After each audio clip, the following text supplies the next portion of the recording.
Olá, estudantes de geoestatística. Como a gente não vai ter aula semana que vem, por causa desse campo, né, que uma parte dos alunos vão fazer, nós não teremos aquela aula de comentário da prova. Então eu estou fazendo isso através de um vídeo em que eu estou corrigindo uma das provas. São 6 modelos, mas na verdade é a mesma questão, que alguns parâmetros são modificados.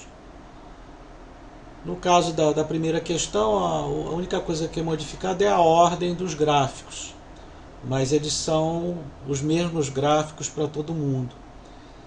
E como a gente havia já praticado antes em aula, né, a ideia é você tem um dispersograma e, em função da aparência desse dispersograma, y, e x, qual modelo de regressão você tentaria ajustar inicialmente, né, para aquele conjunto de dados. Nós vimos alguns modelos. Os modelos que nós vimos são modelos que, com uma transformação matemática, ele cai no caso da regressão linear, que é relativamente simples de resolver. Então, por exemplo, aí para o item A, sua opção inicial naturalmente seria o linear. Então eu vou colocar aqui, vou colocar em letra maiúscula para ficar mais fácil, né, de ver. Aqui seria a letra A. O segundo gráfico é um dispersograma. Claramente ele é não linear, né? Você tem ele é convexo, né? Só que ele cresce lentamente. Se você for reparar, em 10 ele é 100, sugerindo aí um polinomial, porque aqui você poderia ficar na dúvida, né, se você colocaria um exponencial positivo, né, com x, é elevado a x, ou se você tentaria um modelo polinomial. Então, pelo alguns valores, a tendência é você procurar ajustar um modelo polinomial. Então, nesse caso aqui, o polinomial vai ser a letra B. A letra C é o único caso de que você tem concavidade. Então, pelo que a gente viu, a gente tentaria um modelo logarítmico. Letra C. A letra D poderia ser um exponencial negativo ou um hiperbólico. A diferença vai ser a velocidade de decaimento. E aí você vê o seguinte, que a velocidade de decaimento é muito rápida. Por exemplo, se fosse um hiperbólico, aqui você teria 1 sobre 4, daria 0,25, mas aqui você já está com valores assim, 10 a menos 2, né? Já em 10 está lá, praticamente zero. Então não é hiperbólico, seria muito lento, é um exponencial negativo. Então esse aqui é a letra D, né? Volto a lembrar que todos esses modelos, você, por uma transformação matemática simples, você consegue linearizar, né? A terceira questão, você tem um depósito mineral, você está focando a distribuição dos teores de ouro, e você modelou a distribuição dos teores de ouro nesse depósito por uma normal, com média 0,03 e desvio padrão 0,001. E o teor de corte econômico para esse contexto, né, do depósito do mercado, é 0,04 ppm.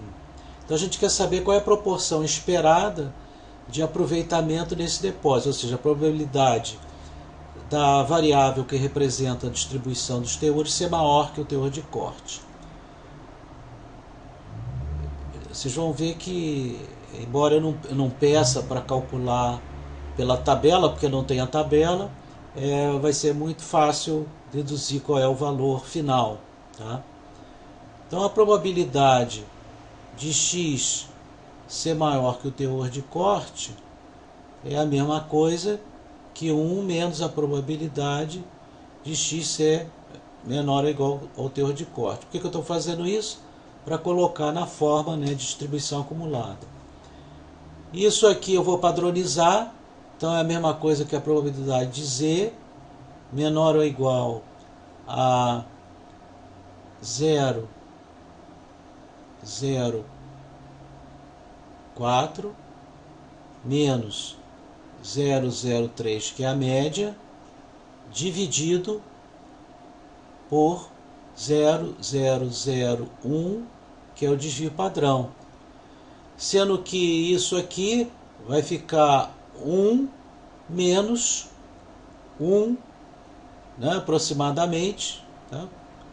Que é 0. Tá?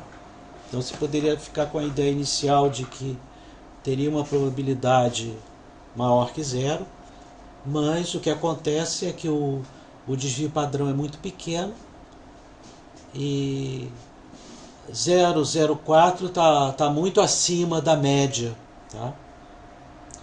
Portanto, praticamente não vai ter esse teor de corte para esse depósito, torna o depósito nada econômico. Ok?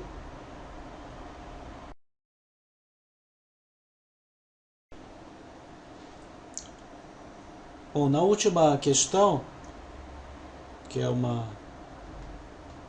exercício de manipulação sobre o modelo esférico, foi dado uma fórmula, né, que teria sido ajustada num exemplo qualquer, mas que por um descuido não foi informado nem o patamar nem o alcance. E aí, com base na forma canônica do esférico, qual seria esse alcance? Tá? Eu não pedi para calcular o patamar, mas também poderia ter sido pedido. A gente vai usar aqui conhecimento de igualdade de polinômios. Então eu vou igualar o 3 com 3/6a, que corresponde à parte linear, né, ao h, e vou igualar 1 com 1 sobre 2 elevado ao cubo, que pode ser escrito como 3 igual a 3 sobre 2 elevado ao cubo. Então eu vou igualar agora essas duas equações, né? Então eu vou ficar com 3 sobre 2a, 3 sobre 2a ao cubo. A única solução positiva, né, que é a que me interessa, é a igual a 1. Então o alcance é 1. Vocês podem perguntar, mas o patamar é 1 também? Não. O patamar não é 1. O patamar aqui nesse caso, ele vai ter que ser 2. Tá? Então você teria o A igual a 1 e o patamar igual a 2. Mas eu não pedi para calcular o patamar, só para calcular o alcance. Se você tivesse colocado o patamar, né, que seria o C, na equação, ele cortava. Por isso que eu disse que não precisava calcular o patamar.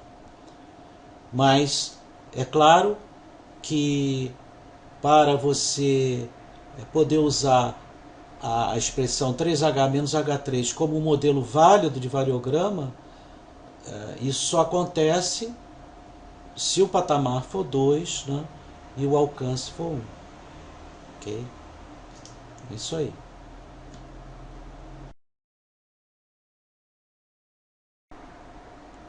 A segunda questão era saber interpretar a saída do pacote de regressão linear do STAT, do R. Então, no primeiro item, a gente quer saber qual foi a estimativa do intercept e qual foi a estimativa do coeficiente angular. eles estão dados aí na primeira coluna. O intercept é 0,1469 e o coeficiente angular, né, o coeficiente do x, do termo em x, é menos 1,994. E aí se pede para calcular qual é o valor esperado de x quando x é igual a 4. Então o coeficiente, eu vou escrever aqui do lado, o coeficiente, o intercept vai ficar 0,15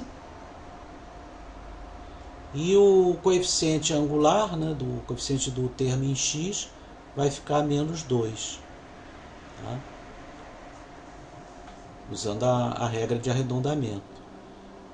Então a expressão da regressão linear vai ficar menos 2x mais 0,15. Quando você substitui 4, você vai ficar menos 8 mais 0,15, que dá menos 7,85. Menos 7,85. O item B é aquela interpretação do teste de hipótese, através do método valor P, que é dado aqui por essa última coluna, para cada coeficiente do modelo de regressão. E no caso aqui do intercept, o valor P deu muito alto, deu da ordem de 0,78, ou seja, há uma chance de 0,78 que o intercept seja zero, não seja esse valor diferente de zero, que é uma chance muito alta. Então eu vou rejeitar a estimativa do intercept. Já para o coeficiente angular, né, o menos o 99, a chance que ele seja zero é da ordem de 10 a menos 16, que é muito baixa. Portanto, eu vou, no caso agora aqui, eu vou aceitar a estimativa encontrada. Então aqui eu aceito. É isso aí.